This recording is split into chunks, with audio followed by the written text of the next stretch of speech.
Hi, and welcome everybody to our series of what we call our Wits Fund Indaba. I'm really glad to see you all, and a special warm welcome to our guest speaker and to all of you who are dialing in. I know a lot of you have come online, especially for this, and we're going to, as I said earlier, we're recording and sharing this link afterwards, and we will also be joined by others as we go move forward. So we want to quickly hand over and give the space to Donald to talk, but first I wanted to hand over really to our newest Wits Fund board member, who's Aunt Wilson Prangley in the corner over there. And really thank him very much for joining the Wits Fund board, but taking on tonight's comparing duties and being in conversation with Donal and helping us think through some of the kind of topics that emerge. And just to say briefly that Ant is someone with whom I had the pleasure to serve on a board in Joburg, and he's amazing thinker and always really gets all the participants, everybody excited about whatever the topic is. So I know that we're going to enjoy tonight in his safe hands, and really looking forward to hearing from Donal. So I'm going to hand over to Ant now. Thanks, Noosh, and it's a real privilege to be here. My name is Ant Wilson Prangley. I am a newish member of the Wits Fund board. I've just put a little post there for those of you who'd like to find it a bit easier to read. And it's an honor this is the first Indaba I'm hosting. It's an honor to be part of the board as well as to host tonight and tee up a couple of questions for Dr. Skinner. I, like Dr. Skinner, first encountered Wits as an honors student, and it was a platform for me to build my career and to expand my horizons. I then went back to the Wits academic waters a few times, most recently to get my PhD in sociology in 2021. I am currently living in Seattle, and Dr. Skinner and I spoke yesterday about his really interesting career. We've called tonight From Honors to Honors, which really captures Dr. Skinner's brief but formative experience at Wits, and also his family's relationship with the university over many other years, and the platform it created for a global career in academia, passing through the University of Cambridge, Wyoming, various stops along the way, and currently at what he called UT Dal yesterday, which I guess is a local way of saying the University of Texas, Dallas, at UT Dal. And we're excited to explore your story, Dr. Skinner, and hear from you about your journey. And we thought, I don't know, however you want to, whatever further thoughts you've had, Donal, about sharing, you're welcome to bring in. But when you and I spoke yesterday, we spoke about sharing a bit of the journey to now, and then we could pick one or two topics perhaps to jump into. It's a real honor to have you here. You should have his biography from the posting, but he's extremely widely published, extraordinary researcher with over 80 papers. I've published only a few, probably up at around 10. So I can, when somebody says 80, it's Mount Everest maybe compared to climbing a small kopje. And just on top of that, which I, as somebody who's with a background in academia, just to lead colleges and be the dean of an honors college, huge management and leadership responsibility as well, and a very inspiring mission to contribute to the lives of exceptional students. So, Dr. Skinner, is it okay if I pass over to you? I know you might have Sounds one or good. two slides to show, and otherwise, if you could just either physically or metaphorically put your hands together and welcome Dr. Skinner to our group. Over to you. Yeah. Thank you so much, and I'm really honored and to be invited to come and talk to you all today. I have I guess a rather circuitous path, and I think the first thing I'm doing, I've put some slides together. I think what I've done and my sort of background and Wits and everything is best illustrated in slides. That's kind of how I talk. So let me see here. I don't know, Nishan, if I am okay to share. So let me see here.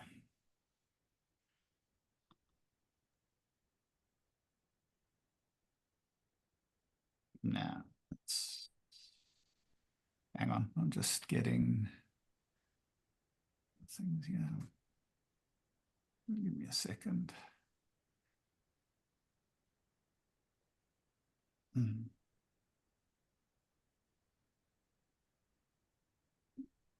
Let me see now. Can I share? Okay. Here we go. Are you all able to see that? We can. Yeah. We can see it nicely, yeah. Okay. Thanks. Put it into this and that. Yep, you've all got that? We do. Okay, good. So yeah, from honors to honors, as Ant was saying, my first academic encounter with Wits was as an honors student. And I have now been in honors education in the United States for 10 years. So let me tell you kind of how I got there. And I think a lot of our students think of life going like this. They certainly come in with very predetermined ideas. Some of those ideas are from their parents, of course. And one of the things I really instill upon them is that life really goes a little bit like this on the bottom panel. And what my job in many ways in honors is to create more of these curvatures in their life and really get them to see the bigger picture and really open them up to opportunities. And I'll get to that shortly. So my familial connection with Wits goes actually back a long way. My grandfather was William Hofmeyr Crabe, who was a professor of medicine at Wits from 1931 to 1946. He also got an honorary PhD in 1966. And he was quite a character. Some of his earlier research after he came out of the First World War and worked in the United States and at Cambridge was on the electrical properties of cardiomyocytes, of heart cells. And his work has been credited with being really underpinning some of our understanding of an electrocephalogram. His sister happened to marry another famous Witsian, Basil Schonland. I think you still have a building named after Basil Schonland at Wits. And this is my mother here, and this is my grandfather's sister. And that's Basil Schonland, and I think their son, David. And just one other little funny part of South African history, because people in the United States here are often sort of surprised, of course, to learn that South Africa was colonized such a long time ago. And one of my ancestors, my grandfather's great-grandfather, was Andrew Murray, who started the Nederlandse Gereformeerde Kerk, or the Dutch Reformed Church in South Africa. So lots of history going back a long time in South Africa. And then on my father's side, my father got an honorary PhD shortly before he died in 2011. This is him, John Skinner, and some of you may be familiar with the Mammals of Southern Africa subregion, a book he wrote, a very big encyclopedia going back some time now. And yeah, he had a lot of associations with Wits, and would served on many committees and everything for Wits students. So as you can imagine, in the zoology world, my father was very into hyenas and springbok and things like that. So this in many ways kind of gives you an idea. I was sort of set up to be a wildlife biologist at some point. And his father actually was very involved in the formation of the dental school at Wits as well. In fact, he served on the Wits dental sort of in an advisory role for nearly 25 years as well. This is Sam Skinner. So long familial connections with Wits. I grew up in Irene. Some of you may be familiar with Irene. It's where Jan Smuts has had his house, so people still go there for that. It was also the site of a significant concentration camp during the Boer War. So the school I had, the cemetery of the concentration camp was right next door. So if you wanted to have a fight with somebody, you would say, I'm going to go and meet you at the graveyard.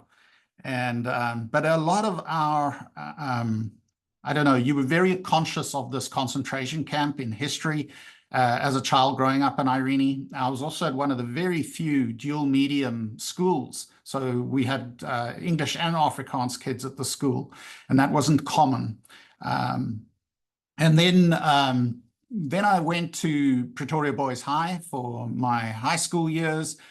Tremendous school. Normally kids from Irene were not allowed to go to Boys High unless they were boarders. I was allowed to go because I agreed to take Latin. So for 5 years I did Latin. And to this day, I still have an absolute fascination with the Romans. So whenever I go anywhere, I'm keen to go and find out what the Romans did in these areas. And I think it was a tremendous language to learn, even if there was a saying at the time that, Latin killed the Romans, and now it's killing me. And then I did my 2 years in the military and went, and at the end of that, I think, initially going to go to UCT. I was interested in marine biology. And Brian Allenson here on the left, a tremendous man, he basically gave me a scholarship. So that's sort of one point to take home today, is students are very motivated by money, and scholarship goes a long way in motivating people. And the reason as well, going down to Rhodes, was of the big ichthyology institute there. And this is JLB Smith on the right with the coelacanth, which really put, South African ichthyology on the map. But I also did research. I started doing some undergraduate research there, and that was with Brian Allenson on these mud prawns. But Brian ended up retiring, and at quite a young age. And in fact, one of the factors that drove me away, hang on, things are going a bit wonky here. One of the things that drove me away was the person that came in his place, who was from Wits, is a man by the name of Randall Hepburn. And Brian and Randall, the fair way to put it, didn't see eye to eye. So I sort of thought, okay, I'm coming to the end of my time in university. In fact, I wanted to give up on finish my undergrad, my bachelor's, and that was it. My father convinced me not to do that. But in the same time, I also I did a project. So I was going down this wildlife ichthyology track, and I did this project on pangolins with sort of working as a student worker under a guy by the name of Rudy Van Aarde. And I have to be honest, I hated every single minute of that project. And it made me realize that wildlife biology and field biology was not really my thing. And that was another reason for wanting to sort of bail. I was at a loss. I would dare say a lot of students find themselves this way at the end of their degree. And but my father took me to Wits, and he convinced me that I need to meet with Duncan Mitchell here, on a very famous Wits faculty member, and actually his brother, Graham Mitchell, who I could not find a picture of, but he's sort of known as the world authority on giraffes. And he's going to come back in my talk a little bit later. But it was meeting them that convinced me, okay, I'm going to go and do physiology. I'd also, when I was a student at Rhodes, we one time had an essay. We were set an essay on melatonin, and I knew nothing about melatonin, this hormone. And when I got to Wits, it was more, okay, I'm going down this physiology line now, away from the wildlife biology. And I met with Liz McLean, who she ran our honors program at Wits. So she's this, was an American woman, probably the very first American that I knew. And she, honestly, if I was to say, who do you model yourself on in terms of giving students opportunities and things, it was Liz. She's amazing. Anybody that knew Liz McLean would never forget Liz McLean. There are lots of stories, some that can't be told publicly, like her interactions with cops in Johannesburg. She was an amazing woman. And she allowed me to do a project on these lizards, Cordylus vitifer, and looking at the impacts of melatonin on their thermoregulation. And then another person that really had a massive impact on me from a science point of view was Shelley Buffenstein. And Shelley's now, I think she's in Chicago, and she's a real world authority in aging. And her research is all on mole rats. And that's what I was doing with her, looking at how these mole rats who live underground and see no sunlight, and we need sunlight for vitamin D. And with vitamin D, that's how you get your calcium in your body. So how do these critters get that? And that was this research I did with her. And as a result of all of this sort of undergraduate research, I was fortunate enough to publish 4 papers at this time. One of those at the top right one here is actually kind of a funny story, because I, again, hadn't been much in a laboratory. I was given a pipette to administer vitamin D to these mole rats.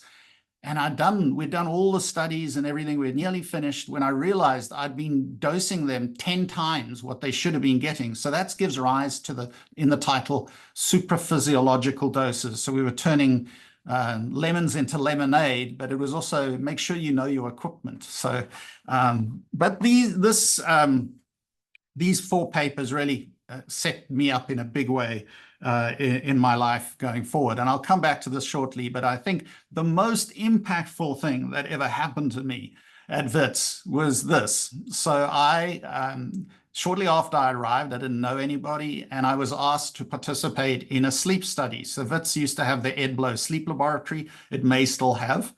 And this is me all wired up with electrodes. There were electrodes all over my body, and parts that I won't go into discussion about.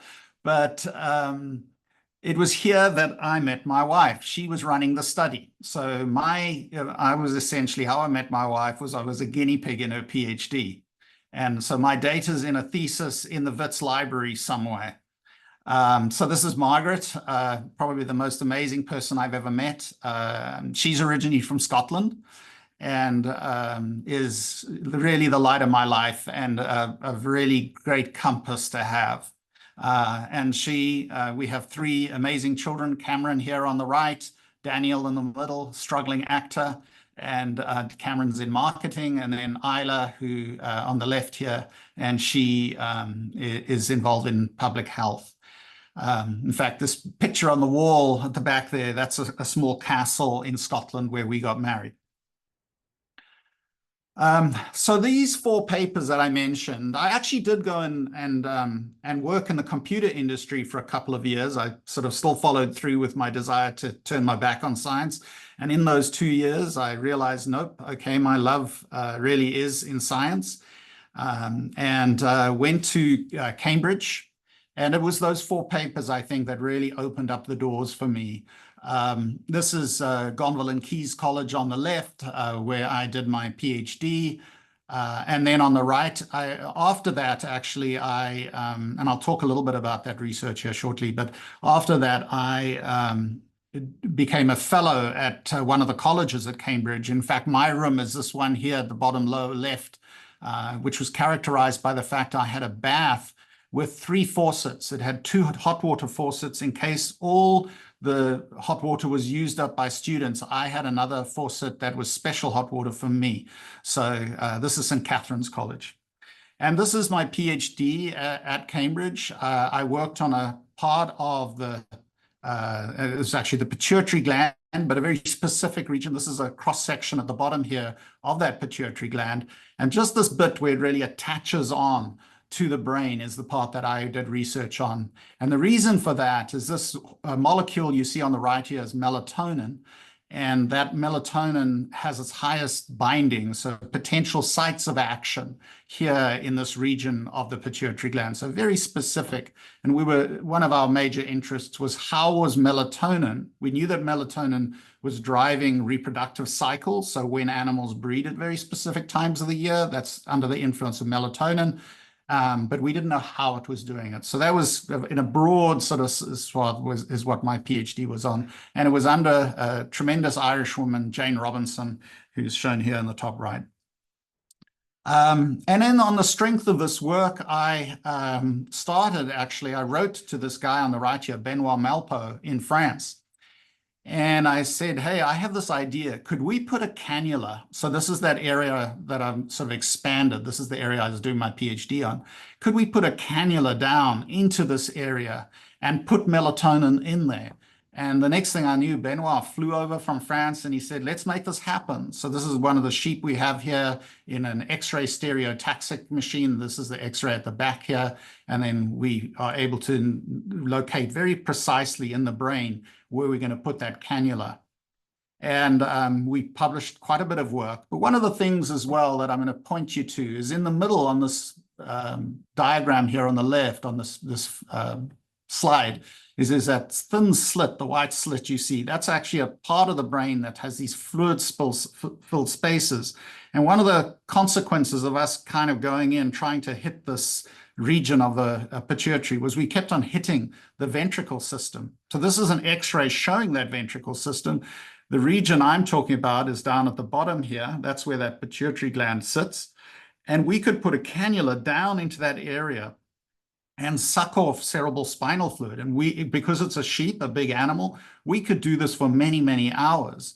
And you can see one of our studies I've shown here is it's one of my most cited research articles, because what we were able to show is that this is melatonin in the cerebral spinal fluid, and this is melatonin at the top in the yellow in the jugular vein. This is all occurring at nighttime, and then this is in the carotid. And prior to this, we thought that melatonin was sort of secreted into the general circulation to then act back in the brain. And what we could definitively show is that actually this was probably coming from within the brain itself, from the cerebral spinal fluid.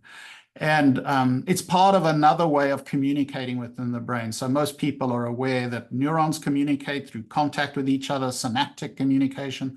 This is another way of communicating through volume transmission. And I was then elected, as I mentioned, to that junior research fellowship at St. Catherine's.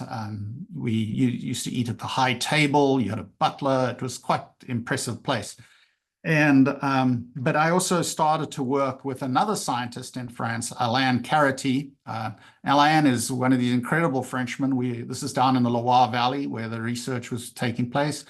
And this is Alain. He actually trained as a pastry chef and got into science rather late. So we always used to beg Alain to bake for us. He was amazing.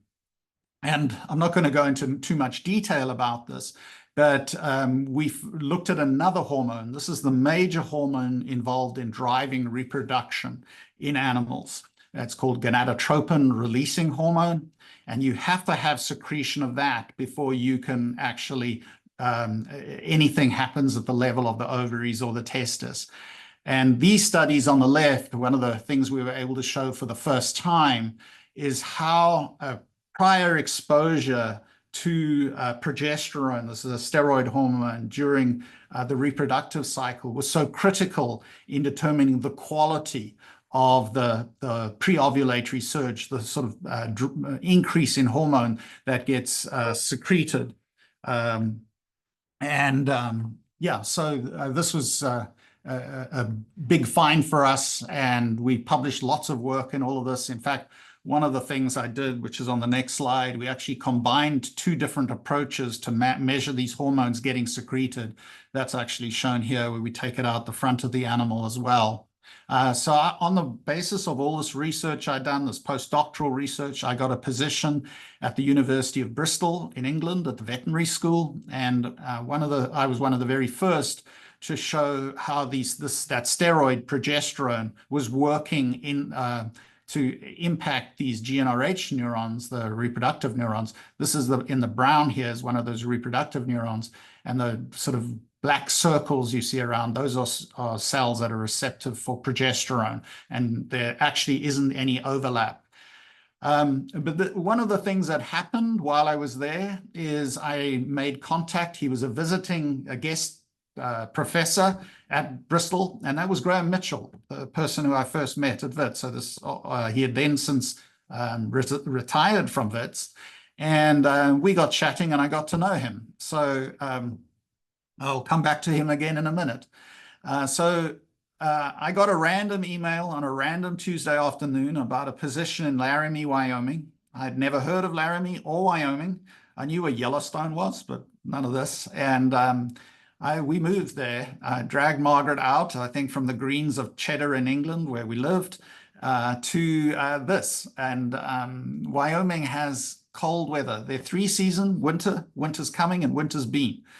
And but it is a very beautiful state as well. These are the Tetons up on the west side of the state. We got up there quite often. So I was there. I went through all the ranks from assistant professor. I became the head of department, and did lots of research. I'll touch on that briefly.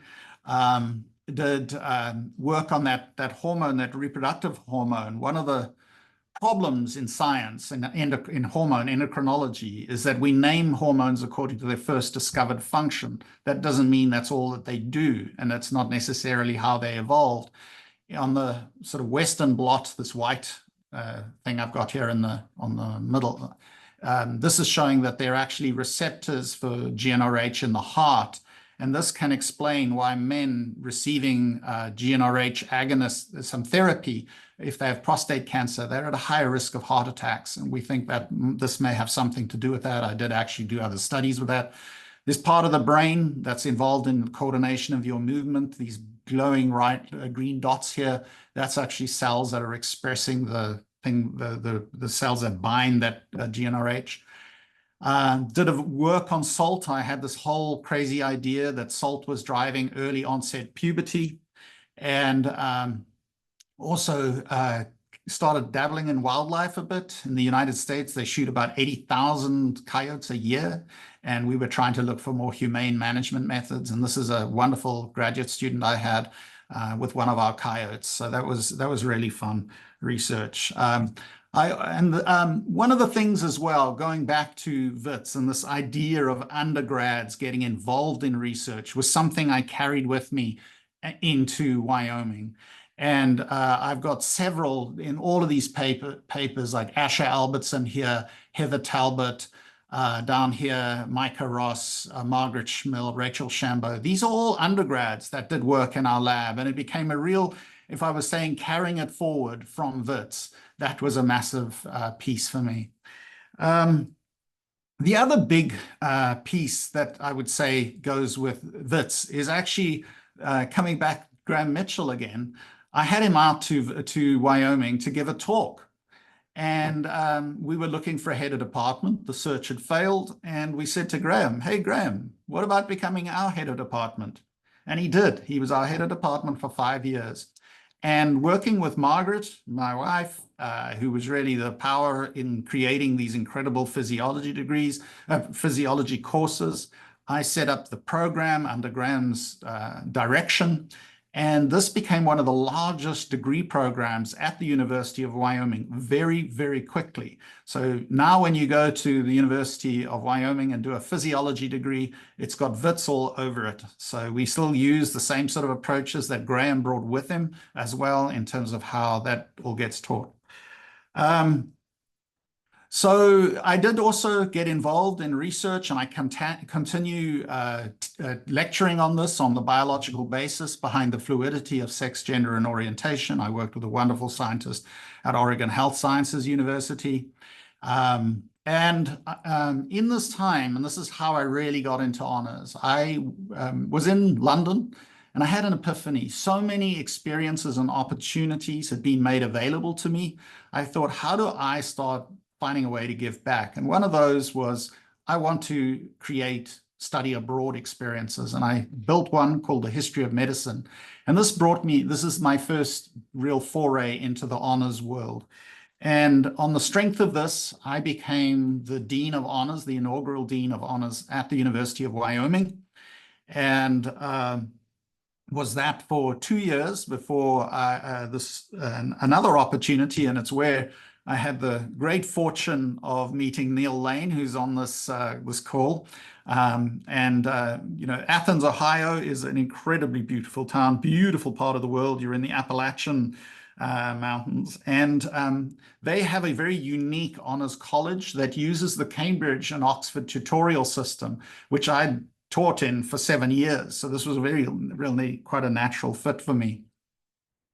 And this was also COVID. So my time was dominated, if you will, by the COVID time. There were lots of upheavals within the university. And again, a huge shout out to Neil Lane. I think he was my savior there. He was the only person I knew. And every week we'd go walking. Tremendous. And here we are. We all got very familiar with these Zoom lectures. This is a false picture because all the cameras are on. Most of the students would have them off. And but the student in the middle actually reminds me, this again, having students get involved in research or get involved in creative projects. This is a student who went to work in an amazing studio in Athens called Passionworks. This is during COVID as well. And she was a Spanish major, and at the end of her time, she became a ceramics major, an arts major. So again, really important to find out what you don't like. It's just as important as finding out what you do like. And then moved to Dallas in January 2023. I'm sure some of you will recognize this picture at the bottom. Hopefully you can all see it. That's about 5 miles from me, South Fork. I'm sure some of you will even have some music going in your head. And this is the Dallas skyline. Dallas is a tremendous city. It's not tremendous in summer where we have very hot weather, but it is a brilliant city, and it's got one of the best art scenes in the United States. And my wife used to play clarinet in an orchestra, so we go to the symphony. In fact, in the last year, we've been to the symphony more than we have in the last 30 years. So it's been really wonderful. And yeah, this is UT Dallas. It's been founded off the back of money from Texas Instruments. It's actually a very you can see established only in 1969. We have 30,000 students at this university, and it's extremely highly ranked in the United States already. So people have been doing incredible things, are very STEM-centric. And the last thing here, this picture at the bottom is which will be my new college in 2 years. I'm on the bottom 2 floors, a university that invests very, very heavily in honors and wants to attract some of the brightest and the best throughout the United States to UTD. And just to give you a quick little flavor of what honors is about, honors, you don't get a degree in honors.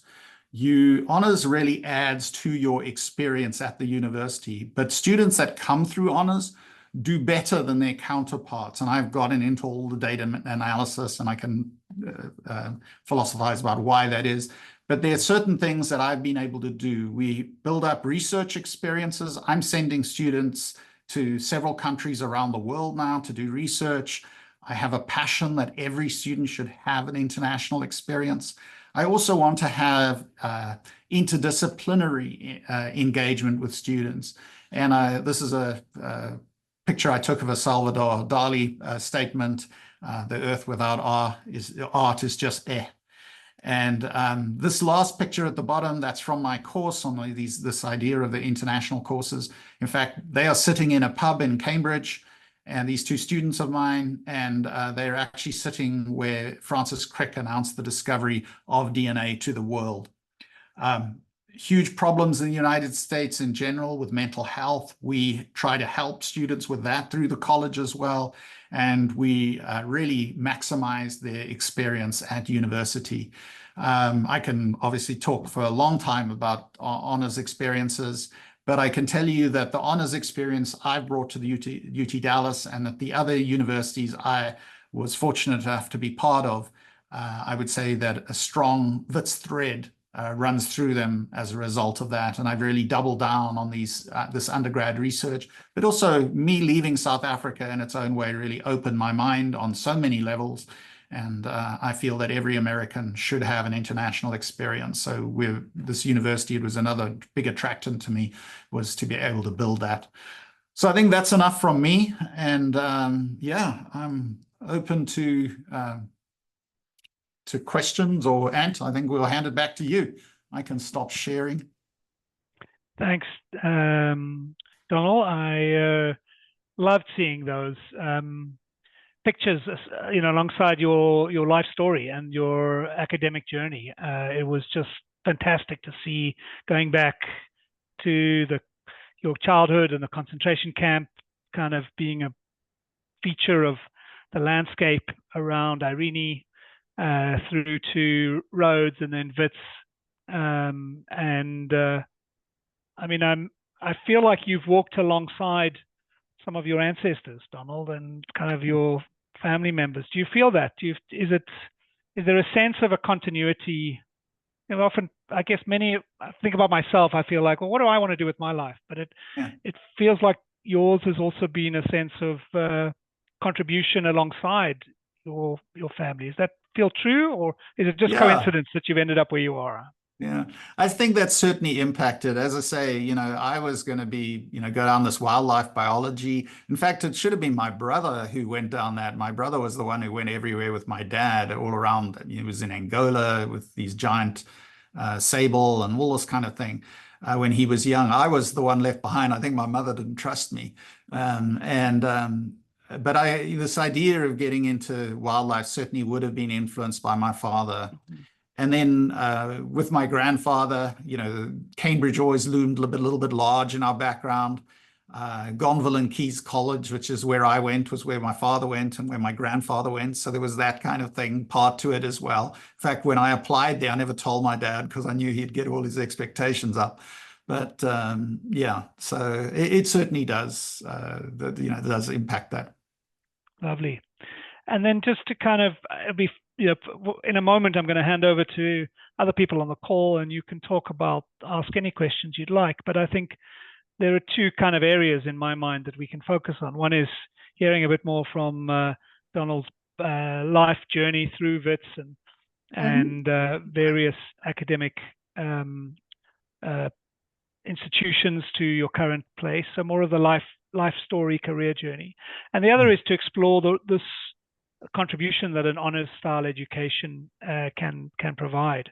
I was very inspired talking to you yesterday about expecting more from our students in an appreciative way, not in a disciplinary way, but in a wow, you have more. You're at age 20, 21, I guess, sure, many students are goofing off and struggling to find themselves, and that's okay. But there are many students too who are on solid ground and looking to grow and prosper and make a contribution, even in an undergrad program. Yeah. And Donal and I spoke a bit about kind of wanting more and expecting more, and the role of an honors program in doing that. And so I think we could talk a bit about that too. And maybe just if you want to share a little bit more about what you think, Donal, are some of the things that have really made a difference to an undergraduate student. My understanding is that in an honors program, it was my first time hearing about it, is like a kind of cohort that you're part of, a community, and it's an official community. It's a sanctioned group, and part of an institution within the institution. Yeah. And so I might be studying engineering or IT or biology, but I am also doing part of this honors community, and through that getting all of these enriching experiences and stretching myself. What do you think makes the biggest difference in the lives of undergraduate students in your program? Yeah, I definitely think it's the community part. In fact, I got into the data analysis and I was able to compare students coming in with similar academic standards. So this is through the standardized tests that we have in the United States. So you can quite easily compare some, like with like, if you will. And there are problems with the standardized tests, but it is, and what we can show if a student comes into honors, they graduate faster. They are retained in the university. There are universities that struggle with keeping the students at university. And it's when we look at this is across the board. It really is about the community you create. So what do we mean by that? What are the events? We have a special lounge for the students. They hang out together. In fact, if I went there now, there are probably 20 students who are doing their work in the lounge, if not more. The other piece is that we arrange a variety of different events. So I mentioned the symphony. We take students down to the symphony. We take them to the opera, theater. We organize, well, they can come to us and say, I want to take this professor to lunch or to dinner. Oh, yes. So 5 of them or so get together and do that. And you get to know the professor on a better level. And I was telling you yesterday, I had one student who said in organic chemistry that after she had taken the professor to dinner, she was doing much better in the class. And, organic chemistry is organic chemistry. So, there's no change in how you grade. It's to do with the fact that the student starts to feel a lot more invested. And the other piece so I was mentioning the research projects, the study abroads that we've created. I've been building quite a lot of these. I say to parents and students, nobody is ever going to say to you in an interview, how well did you do in organic chemistry? They're interested in how you took that knowledge and applied that knowledge. And that's what these undergrad research, and it's what I got from Wits and before. This was a fundamental piece to it, and you apply that. And it also, let's be honest, you have a paper or two on your resume by the time you're applying to medical school or graduate school. It just makes you stand out from the crowd in a really big way. And that's what honors can help provide for students. Thanks, Donal. Thanks for giving a bit more detail. And Teboho, just to kind of pick up on what you shared and to kind of bring that into the conversation, Teboho shared, thanks for sharing your story. 2 points you touched on align with my interests as well. Study abroad and exposing students to the international world. Yeah. And the second one is engaging undergrads in research early on to nurture research and an interest in research. And Teboho's at NYU. So wonderful.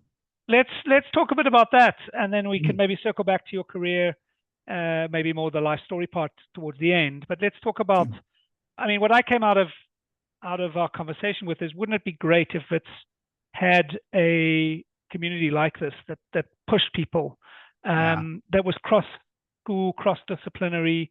Maybe it does already. So maybe someone's going to say, hey, we actually have a good program, and here's how it's structured. I know that some scholarship programs will. Tutuga for, I imagine, does some support work, and the Ellen Gray Orbis Foundation kind of does a lot of support, for their scholarship students and wraparound and enrichment work. But I don't know if the university does, and I think it could be a very powerful attractor to the top students. Yeah. And of course, that's important for the university to keep attracting and retaining the best and brightest coming out of matric and other degrees around the continent. I don't know. Any thoughts on what are the key principles to take out of this and what's possible? And then maybe I'll hand over to Teboho or somebody else, and we can pick up on it. I do think that it would be a game changer for Wits if they developed something like an honors college. Again, would be incorporating an American type model into, you wouldn't, because we have the 4th year is really our honors year in South Africa. But if you had this cohort experience which is enriching, and you're growing a student, not just, because we tend to in South Africa, you kind of do, I don't know, if you're doing zoology, chemistry, you stay very focused in your narrow area. And this broader growth that you get as a student, but it also becomes a massive attractant for these top students, because few of them are just singularly interested in one thing. Like there's a student orchestra at UTD that is brilliant. Actually, Neil heard them. And none of them are music majors. They're computer scientists, they're math science, you name it. And this kind of cohort, again, experience that you can deliver would be, I think, an attractant to any student, and let's be honest, to the parents as well, who are usually the ones spending the money. So I think, and if there's that investment, the returns for the university are enormous as well. You have these high caliber students that are, flying your banner. Thanks. Lovely points. And I think it was Noosh pointing out that Golden Key serves some of these, some similar purpose, and some of the leadership development programs that the university has. Let's talk a bit more about it, and how do we stretch students and what's possible in a context like South Africa. Of course, there's big universities also playing a role of bridge building to support students who from weaker schools and where they haven't had the kind of exposure that maybe the big expensive private schools have had. So there is a kind of that side, but there's also obviously a lot of talent that is looking to be stretched. Teboho, can I pick on you to kick us off? And if you have any questions, or if you want to make any comments, and then just jump in, put your hand up, or just shout out, and we'll questions or comments for Donal. Thank you. I'm a bit on the tired side, but I'm trying to keep awake. It's past midnight where I was. So no, I have found this very interesting, and I like the points that you're making, saying let's explore how we can really bring this to Wits. And if I have to go back to the one point that I had touched on, exposure to the international world, that's one of my biggest concerns, because it's easier to expose US students to the outside world, but our South African students don't really get that opportunity. And I think in this day or so, I mean, in the current situation, we can try a little bit by not necessarily making them travel overseas, but linking them with students, with other professionals outside South Africa that could give them a little bit of that kind of exposure also, because it's not realistic to expect them to suddenly have funds to travel overseas. There are all these programs like COIL, collaborative online learning and so on, which I know at UJ they're doing with other people in Europe, and I got to know about it because they were exploring whether some US institutions would be interested. So I think we need to explore something like that, just to expose the Wits students to the outside world. Yeah, we do have quite an active COIL program at UT Dallas as well. And, I think it's probably worth finding out if there are potential links there. That's a very motivated group here. We have strengths in computer science at 25% of my students are computer science students. And as the university at large, it's a lot of computer science students. So that would be potential. But there's several other areas that would, lend itself to that. So I think that is a great way to do that. Thanks, Teboho. Thanks, Donal. Any other questions? Things you're interested in Donal's journey, either on his career journey or on this idea of exposing students more to the world, and giving them international exposure or some kind of honors or style support. Any questions or comments from other folks? Yeah, Mason, go for it. Unmute, and then love to hear from you. I'm a consultant in higher education to a number of colleges and universities in the States, occasionally internationally. A number of schools I've worked with recently are historically Black colleges. And and all of the schools that I work with, or most of them, have some sort of overseas campus or exchange program. I am always thinking about the number of opportunities for our historically Black colleges to interact in the homeland of Africa. Mhm. One of my clients, I also work with the Clark Atlanta University HBCU Executive Leadership Institute, and the head of that program will be in South Africa in another couple of weeks at a program where she's a keynote speaker at Nelson Mandela Metropolitan. And I know she'll be around elsewhere, and I wonder if there's an opportunity to connect her with any folks she should meet. Think about it. I don't expect an answer right now, but if anybody cares to get in touch with me, Nushin has my info. Thanks, Mason. Great point and lovely link, and good to know that. And I like the idea of the historical Black colleges in the US and that connection with South African universities and what's possible there. I'm sure there's a lot of opportunity, and certainly something to keep on the Wits Fund agenda. I've been on the campus of Wits Business School, and I've walked by Gibbs, but I've always been there during the festive season. But maybe I should meet somebody at Gibbs because I usually stay in Ilovo. Oh, great. Yeah, I can connect you with a couple of people, and certainly we can connect you with the Wits folk too. Yeah. Thanks. Nice point. Noosh, any thoughts? You've obviously at the heart of this work, and what stood out for you in what Donal shared, and any questions you have about his journey? Well, I've always tried to pitch the idea to various university leaders that we should really be making sure that our students, whenever they graduate, have got the skills to be responsible citizens. So what would that look like? And it's that and learning to be being able to give them context of where they are in history, and the reason that I'm saying that is I gave a lot of talks to graduating students, medicine, and for instance, who, as when I was doing the justice project work, and they get maybe some ethics classes, maybe in first year at some point.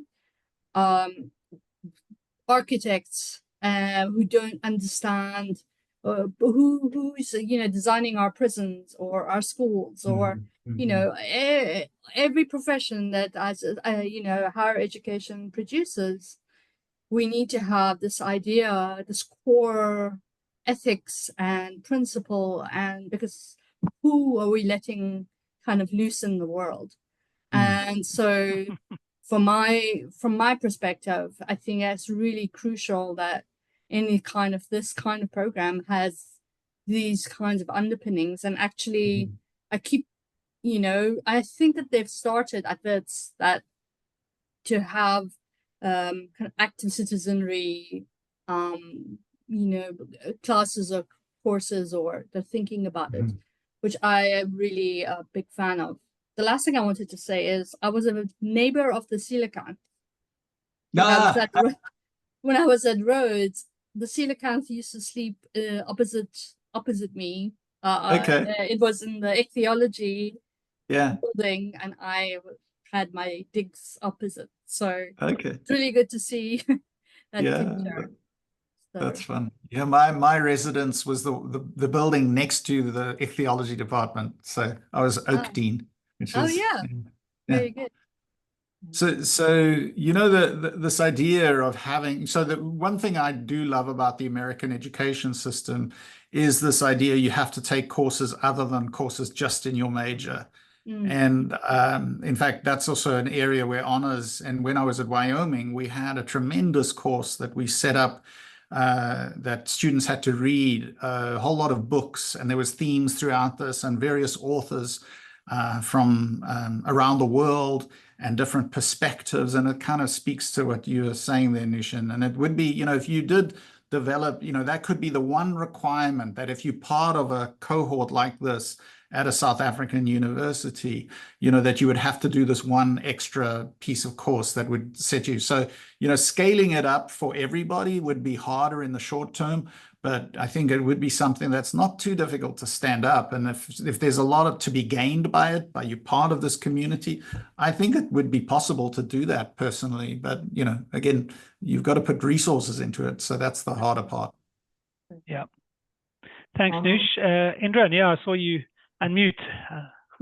Yeah, I was going to just get Donald's thoughts on it, because Donald, you've worked with students, you studied in South Africa, you've been to the UK, so you've seen students all over the world. Like these honors programs, you know, they look to round out the student as a person, and and UTD's got a fairly diverse population with both immigrants and Americans, and you know, so do you think these honors programs have to be built for differently for the student population at that university, or do you think that you have like one program fits all for like, would a program in the US look the same like a program we would do at Wits?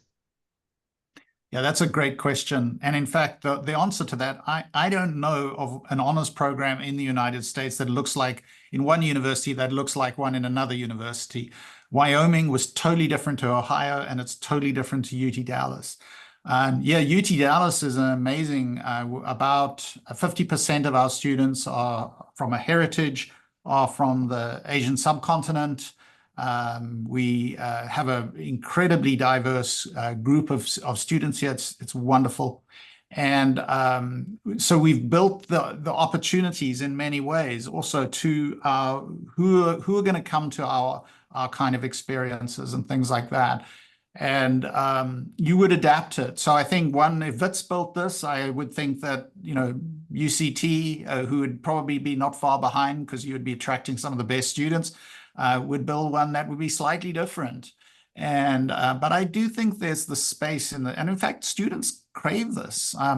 You know, on Saturday, I took students down to the Texas Theater. This is actually a famous movie cinema. It's where Lee Harvey Oswald was captured in Dallas. And we went to see an old movie that I had seen 40 years ago, which is called Paris, Texas. Fantastic Wim Wenders movie. And you know, so I just like on Thursday, I put out a notice, hey, who's interested in coming down? I can get some tickets.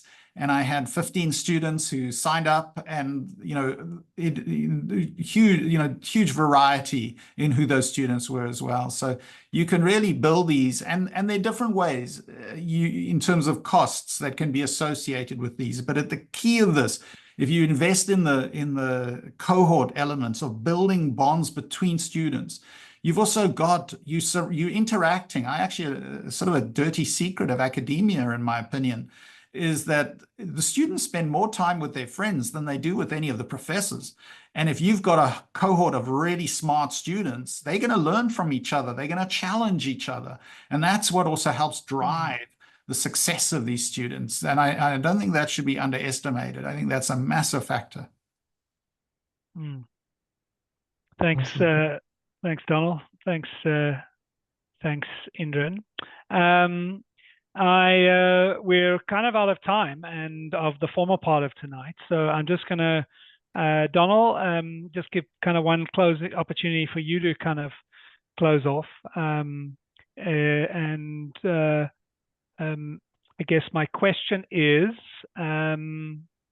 what are your maybe turning it a bit back to your life journey, and as you look back at what shaped you.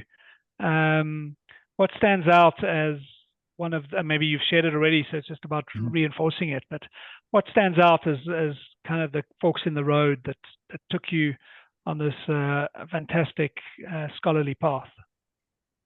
You know, I've got to, you know, come back to Liz and Shelley and even Brian. Faculties thinking that here you are as a pipsqueak undergraduate student actually can contribute to the scientific knowledge and giving you that kind of rope to run with. And honestly, there's no greater thrill than discovering something new for yourself, for the greater scientific community. And being given that sort of free run so early is not something that's commonplace in any universities.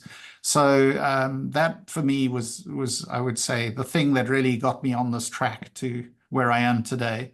So, you know, again, huge shout out to having these amazing people at Wits that helped me and where I am today. Thanks, Donal. I was struck by your honoring all of the people who played a part in your journey. It was quite powerful to bear witness to them and to honor them, and from your family side through to the academic professor mentors that had crossed your path. I love that element of what you shared. That you know, it's expecting more and giving space for undergrad students to achieve more, and to particularly in your case in the research area that made a big difference. It's quite inspiring. And I just want to close off there with thanks. If you feel free to post a couple of words of gratitude in the chat, and otherwise just verbally from my side. And you're welcome to hang around, Donal, if you'd like to. There'll be a bit of there'll be a bit of sharing and discussion, of perhaps catalyzed by what you said, but also any other thoughts that people have. So let me close off before I reopen the informal part, and just thank you for giving us your time in a busy period, academic period, and also at the beginning of the new year, US year, and also in your evening in Texas. I'm lucky, I'm in Seattle at 6 p.m. So it's 8 p.m. where you are, and so 9 p.m. where some of our colleagues are, our friends are, and so it is getting late.